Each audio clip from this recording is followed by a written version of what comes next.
Welcome viewer, I am Murugan S. This video tutorial describes, fix, Mail app not working in Windows 10.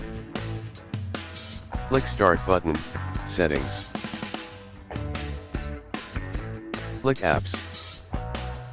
Click Apps and Features. Click Mail and Calendar. Click Advanced Options.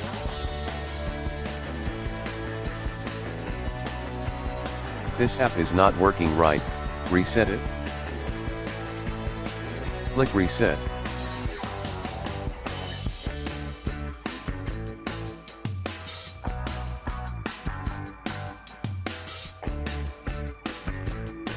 Click Reset.